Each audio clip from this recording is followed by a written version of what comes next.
Bhagavate Vasudevaya. Vandeham Shri Guru Shri Juta Padakamalam. Translation. And yet others say that you appeared to rejuvenate the devotional service of hearing, remembering, worshipping, and so on, in order that the conditioned souls suffering from material pangs might take advantage and gain liberation.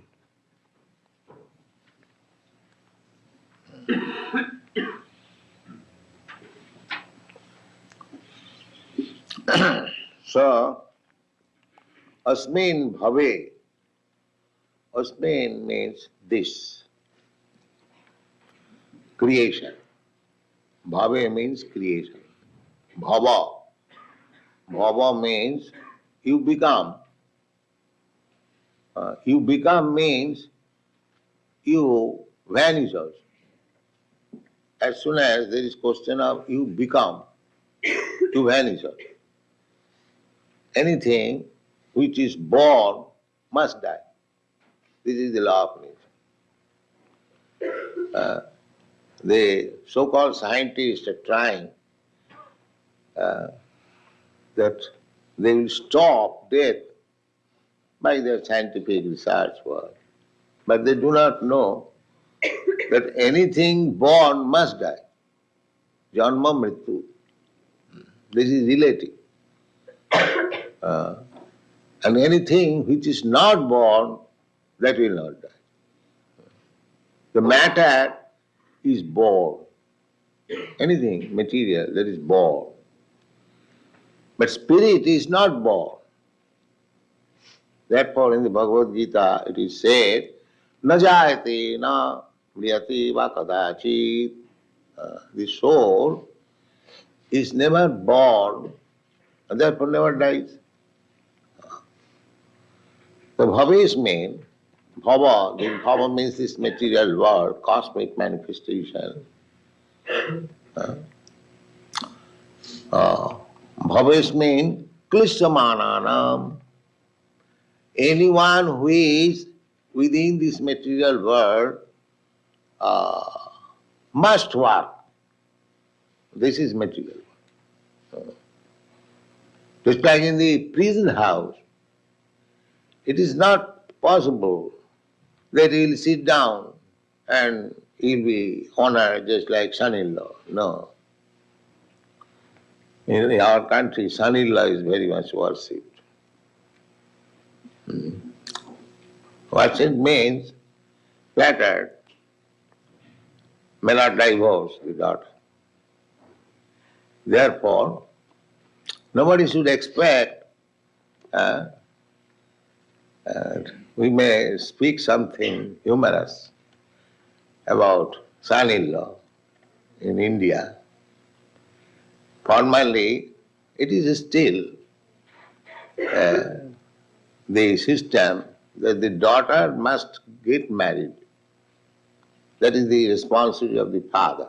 It is called kanyada.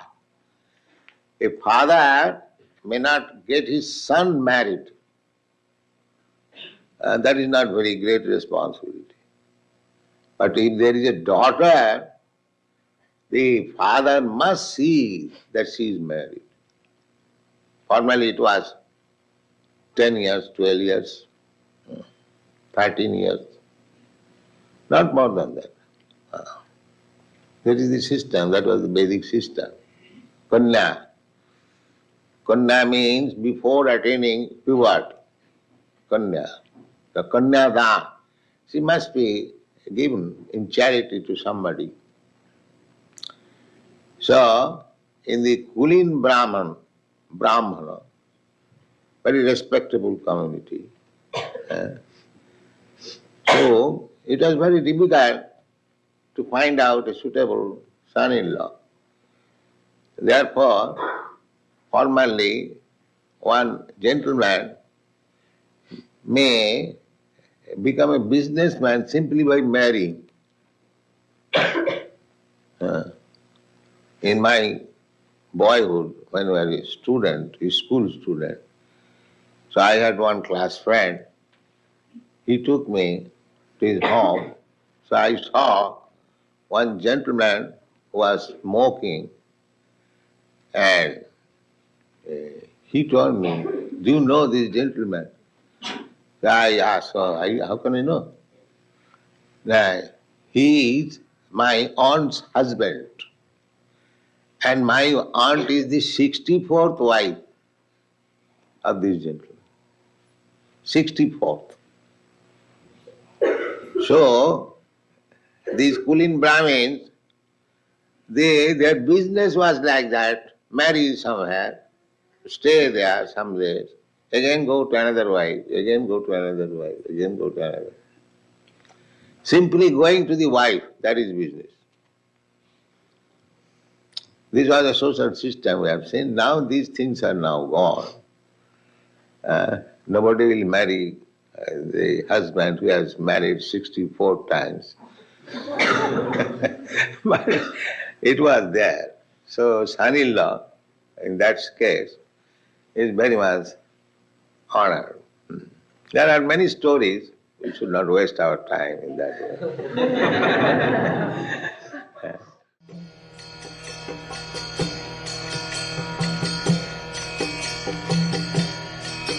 Hare Krishna